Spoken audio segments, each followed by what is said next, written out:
Grabe no, kapag ka si Lord ang kumilos.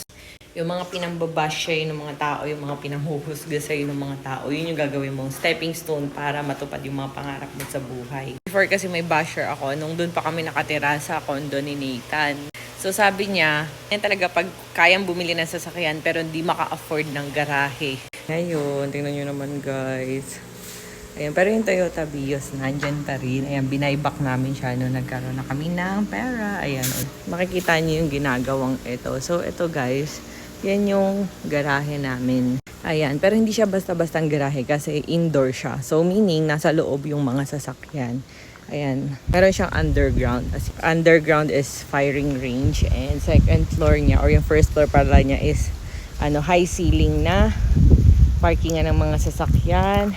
Yung third floor naman is room namin ni Nathan. Kasi yung parking namin nasa labas, yung taho namin, yung Chevrolet.